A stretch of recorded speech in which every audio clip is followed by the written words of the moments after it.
Hello and welcome to our latest webinar. And today we're going to be talking about something that we all have to deal with on a daily basis, which is management of calendars and appointments and diaries and arranging meetings with people who you can't see their calendar. So today we hope you get a lot out of the next half hour and potentially save this half hour back in the matter of weeks. So I'm going to be joined by Tom and Richard and the team in the background to take us through this. But Tom, first of all, perhaps you can explain why we don't actually need to be using some of the things that Tom and Richard and I will talk about for meetings with colleagues in other forces. Yeah, thank you, David. So within the blueprint designs that all the forces have aligned to, there are some really good features that will allow this collaboration to work a lot easier. I think traditionally in the past, when we've tried to work with external organizations, whether it be neighboring forces, it's been really difficult to try and coordinate calendars if you work with a team regularly. So within the blueprint designs, there are a couple of settings. Firstly, that you will be able to see everybody's calendar inside your force and see their free busy information. I think that's something that we had a long time with Exchange on premise prior to the move to Office 365. But I think a big feature is the ability to be able to share your calendars externally. And there's two ways of doing that. By default, everybody has the ability to share their calendar externally, so you can do that on a one-to-one basis, and that gives you the ability for someone else to see your free busy information, certainly help when coordinating and trying to arrange meetings. The other is actually at an organizational level, and this would allow you to partner with another force, for example, if you work as a part of a regional collaboration, and share your calendars across that at an organizational level. Again, that will give you free busy, but it allows you to be able to look at anyone's calendar in a neighboring force, see their free busy time, and hopefully help coordinate those meetings. Now, that is a feature that has been available in Exchange prior to the move to 365, but it was quite cumbersome. It was quite difficult to set up.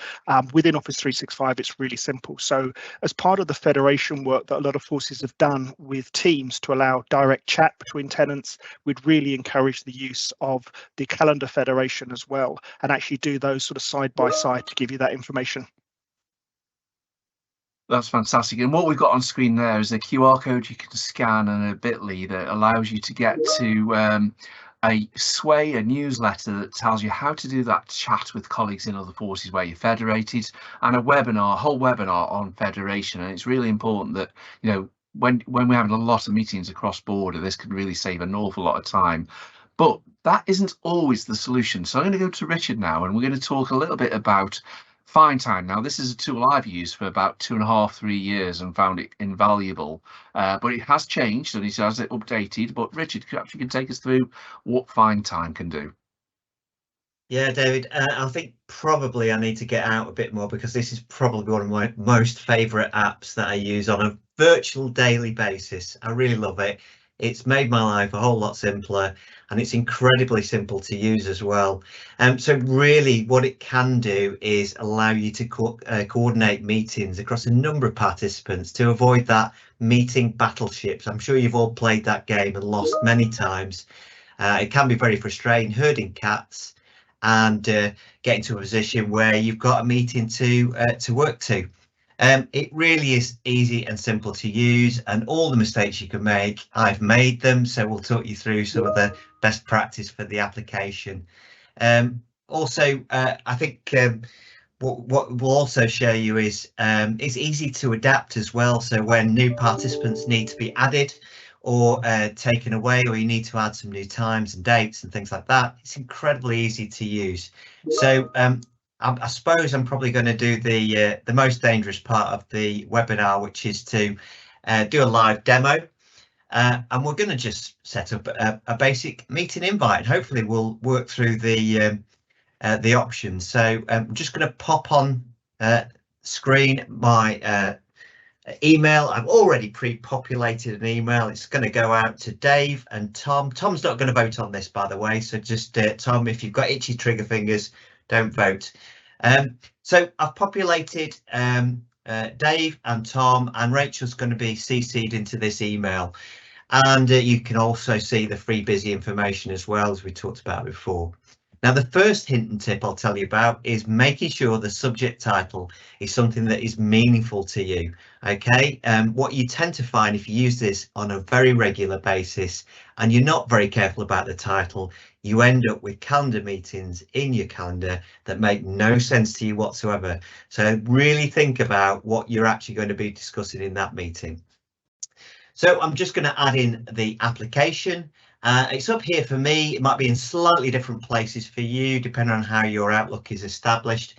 But we'll just click in the scheduling poll and up it pops in the right hand panel. Now, the first thing to notice is be very careful again, is that you want to try and remember how long you're going to have that meeting for. There are default settings. So it can go up to an 8-hour meeting, would you believe? Would anyone want that? I don't know, but you can have very quick meetings. You can't tinker with that, so you can't sort of, I don't know, book in a 55-minute meeting, but there are some default settings there. The next obvious point is the calendar item. It defaults to the day that you are working to. And again, what you can see is it sorts it in terms of the most appropriate meeting times for you and the group that are coming together. So you can see the most appropriate time is 4:30 today for today, and it's showing 4 people available at that time. So that's the most obvious time to land a meeting on. But as you scroll down, these are all the options available to you through the day in descending order of ease to organise. So again, if you hover over these symbols, it will show you that there are 3 available at 1:30, and unfortunately Rachel's not available at that time, so you can determine as to whether you can actually still add it as an option. So what we're going to do is just work through the days, identify some times and dates, and I'm just going to very quickly select dates and times that work for everyone, and you can see there's quite a few options tomorrow. I'm going to select just a few options here. And Richard, a really important point on this is if the people are outside the organisation and we can't see their calendar available, that'll just come up as a grey unknown, won't it? Absolutely, you beat me to that one, Dave. Yeah, it will come as an unknown, but obviously if you're coordinated internally, it's really nice and easy, but externally you'll get that blend of known and unknown as well. So again, just building up this picture about my availability and everyone else's availability, I'm going to include that one particular time there, and I'm going to avoid the weekend for obvious reasons, and then take one more option into next week. And so we got 5 times selected there. Now there is a bit of best practice here. Try to avoid going over 10 options because you just present people with far too many options. We think somewhere around single figures is probably best. It works really well. But once you decide how many options you're going to give everyone, just click the next button and then create that poll. And there we go, it's worked. So I'm now going to circulate that email. It will go out to everyone included. And what I want to do now is go and have a look at Dave's side of the fence. So Dave, do you want to show me what it looks like as it lands? And you're going to vote on that meeting poll. Absolutely. So there we go. It's just come through on as an Outlook entry as normal. I've just opened the Outlook email. You can see it looks just like what Richard had a few seconds ago. I now click on the vote. And an important point is you don't need to have this installed at the other end. This is a web portal, so it's opened up, so anybody who gets the email should be able to access it. Now I can put in my votes in here, so I can say yes to that one, but I'd actually prefer that one. I don't want to do that one, or I can say yes to that, and I can simply click vote. And in the meantime, that's gone across and I've done my bit. So back to you, Richard. You can screen share again now. Yes, absolutely. Just get that up on screen. So this is the dashboard. You can see my, hopefully what you'll see very quickly, that's my failed attempt there. We'll jump into that page there, and it's showing me already Dave's voted on those. I can see which one his preferred date is and some of those options there. You can also see Tom hasn't yet voted. The feature I love more than anything is a little send reminder, that little nudge that you can give people just to remind them to vote. So that's up there. If none of it's working, you can just cancel the poll, and that's done and dusted at their end. Also, you can add some attendees. So if there's someone that pops up that said, actually, I'd like to be involved in that, you can add those individuals, and you can pull that from your Outlook calendar. And also, what we find sometimes is those dates don't necessarily work for everyone, and you can add the option to put in another time and date that might work for those individuals. So what I really love about that is the ability to sort of see all your calendar items as well. So if we go back to the dashboard here, you can see all the live polls that are available to me at the moment. You can see how extensively I've used it as well. It's really popular for me, and I absolutely love it. So once we've got all that set up, I think that the other useful feature is once we've got agreement about a particular time and date, we can then it will automatically schedule the meeting poll into your calendar, and it's all ready to go, and you don't have to do anything, and it'll even tell you and update you that the meeting poll has been updated and the meeting has been booked in. It's also worth noting that when you put in those placeholders, it actually does also reserve the time in your calendar, just to make sure that your meeting, that your timescales then don't get booked by other people booking meetings. And as soon as the consensus has been made, or as Richard said, you schedule to select a scheduled time, then it will automatically book the meeting and remove all of those other placeholders. And the other important point is you can actually demote somebody who's required to an optional, and if they haven't voted, it will then schedule the meeting for everybody else. So lots of functionality. There's so much more we could talk about. It is a really useful tool. Please do have consideration, particularly if you're arranging meetings on behalf of people, multiple agencies involved. It can be really powerful. But we're going to move on to something slightly different now, which is Microsoft Bookings, which is again one of the many tools in the Microsoft suite.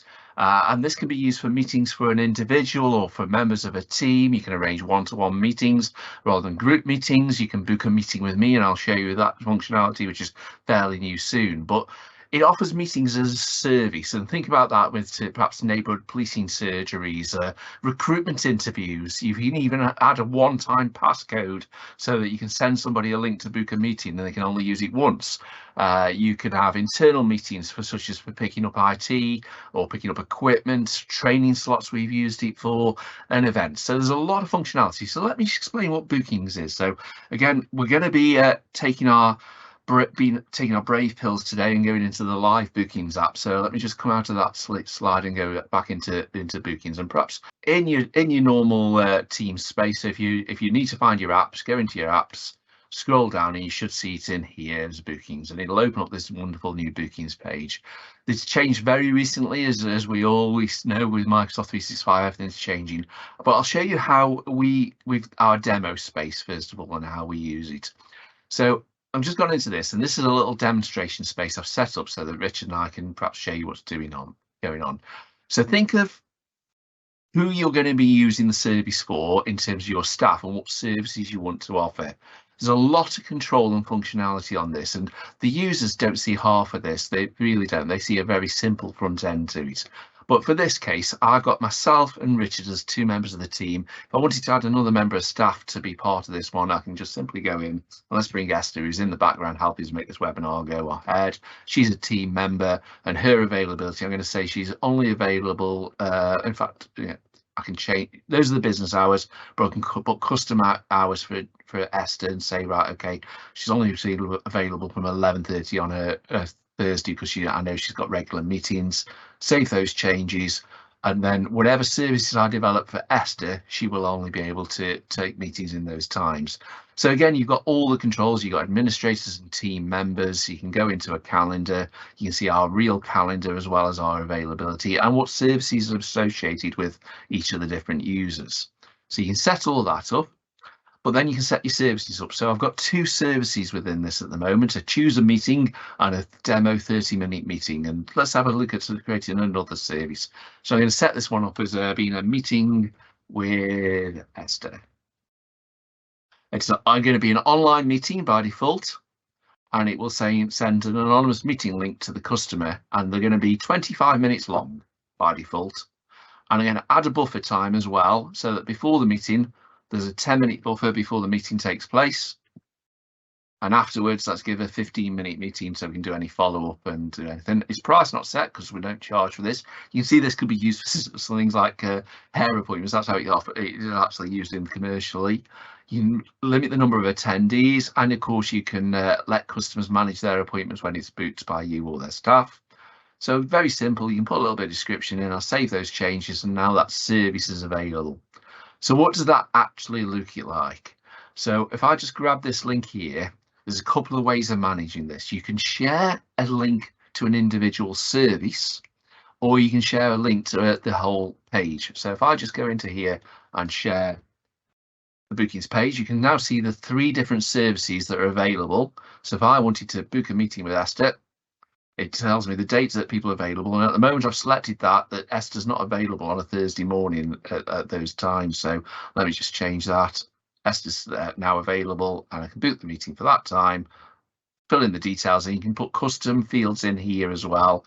Obviously, we've even put our privacy statement in here as well, so it links in to capture all those things. And you can ask people what they want to meet about. All that can go in, click book, and it goes away and arranges the meeting both in Esther's calendar and in the person who's requested the meeting. If I wanted just to have a look at actually just a single service, I can go to the service and grab this meeting here, grab the service link, paste that into the chat, into the browser. And again, we actually created bit.lys for these to make them a customized, easy one to do. Again, this one allows me to pick the member of staff that I want to have the meeting with. And it shows me their availability, when, on what days I can book a meeting with them, pop in the details and click book. So a really powerful way of being able to offer different services and to manage that. And what happens in the back end of this, there's an awful lot it can do to help them out. So you've got the business information here, so you can control the logo, you can change the policies in terms of those things. You've got the basic details in here. You've also got some really powerful services in here in terms of what you can do with it. So you can actually set it up to send an email before and after to manage those sort of things. So you've got your notifications tab here, so it'll send a meeting confirming the details of what it's done, and then an hour before the meeting or 15 minutes before the meeting it'll send reminders with all the links in. So it really does help to keep things moving along and to be given those control. There's your custom field. So again, you can add customer's email address required, or add a custom field about what you want to ask them about. And again, you can assign different staff to different services and change that at any time. And there's all your availability options. So you can say we want a minimum lead time of 24 hours, a maximum lead time of set it to 50 days, but you can set it to 10 days just as easily. Bookable when staff are free, etc. And again, the other thing with this is you've got a lot of control. You can offer this just to people in your organisation or to people beyond the organisation. So really, really powerful in terms of how you can use it and make it work really effectively for you. So again, you can imagine, I know Richard leaves it in the bottom of his email signature so people can book a meeting with him. It saves all that to and fro because you're just waiting for the person to look at their own calendar and book a meeting. If I just head to the bookings page, there's a new bit of functionality called the personal booking page. And this has come in. And what we'd recommend is, if you are setting up a service such as a neighbourhood team or recruitment, you'd set up a service like we've done with our demo tenants or our real tenants. But if it's just yourself one-to-one and you occasionally want to set up meetings with people, you can go to my booking page and you can set this service up. It basically does exactly what it does, but on an individual basis. Just so that people are aware, there is a legacy issue. If you create lots and lots of bookings as services, it does create new mailboxes for that. So that's why we recommend one whole service for lots of organisations, and you send the links out. But you can see here, I've created a public booking where you can book a 55-minute and a 25-minute meeting with me to do this, and I can just share out. And with a simple click of a button, I can actually one click and add that to my email signature. So a really new powerful tool that's just come in place to help you do it. Obviously, you can just share an email, so I could send an email to somebody who I wanted to have a conversation with. So very simple, internal or external, add a message, and that will simply send them a link so they can book a meeting in with you very quickly and easily. So again, lots of powerful tools here. Obviously, you can just copy the link, and once you've got that link, that could be something you can have just sitting as a link in your notebook, ready to send to people when you want to. If you're having an email exchange, you want to set up a meeting, simply send them that, and they get that experience of looking at what it looks like. So if I just quickly grab this meeting here, so I've got the link, and I'm going to open a private window so it doesn't know who I am, so you can see what that looks like as a user. So there we are, that's the booking page. I can log in with my 365 account or as a guest, so it doesn't know who I am at the moment because I'm in a private browser. I'm going to set up a 25-minute meeting with David. He's only got availability. I am busy at the moment. There you go, set that up, fill in the details, and put an email address in. Unfortunately, because if I use my work one, it will create a little bit of a conflict, I'm sure.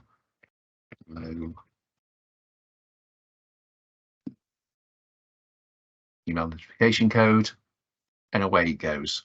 So it takes a couple of minutes, sets everything up in the calendars. It's asking me to verify my domain here because, again, I'm using something privately, and it's just sent me that code in. So let me just quickly pop that in, 236783.